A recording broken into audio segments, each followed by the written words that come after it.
So welcome back everybody to Flowchart Medicine. Today we'll be dealing with a very important topic, that is contrast-induced nephropathy. Now this is a very important topic both from a clinical point of view as well as an exam point of view. From a clinical point of view, irrespective of the branch that you are in, you are going to be prescribing the patient for a contrast-induced CT scan or an MRI. So let's take a deep dive into it. So first let's come to the pathogenesis.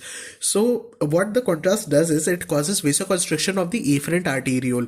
So because there is vasoconstriction of the afferent arteriole, the renal perfusion decreases, which in turn decreases the EGFR, which in turn causes a rise in serum creatinine level. And also there is tubular injury. So what we get from this is that the contrast-induced nephropathy is a mixed AKI, but the pre-renal component is a lot more than the tubular component. So because the pre-renal component is more than the acute tubular necrosis, the FENA or the fractional excretion of sodium is going to be less than 1. Another thing one must remember about this is that it is a non-oligouric renal failure, meaning that the patient will have adequate urine output, but despite having good urine output, patient's creatinine level are going to keep on rising. So let's talk about what is going to happen with creatinine. So the creatinine will start to rise from 24 to 48 hours. It will peak by 3 to 5 days and will start resolving by 7th day and will fully resolve by 10th day onwards.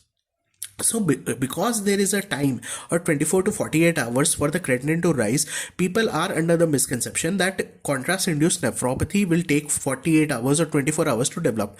No, that is a wrong concept. Irrespective of any kind of kidney injury, whether it is acute or chronic, the creatinine levels will always take 24 to 48 hours to rise in the serum concentration. So one must not be under the misconception that any kind of kidney injury, especially contrast-induced kidney injury, cannot occur simultaneously. Especially contrast-induced nephropathy develops as soon as you inject the patient with contrast. So any measures to prevent the contrast-induced nephropathy must be taken before you take the patient for contrast. So what are the risk factors? The risk factors for developing contrast-induced nephropathy are diabetic nephropathy, heart failure, hypovolemia.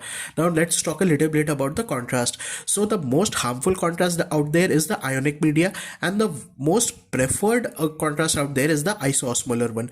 Treatment: most of the contrast-induced nephropathy mostly resolve on their own.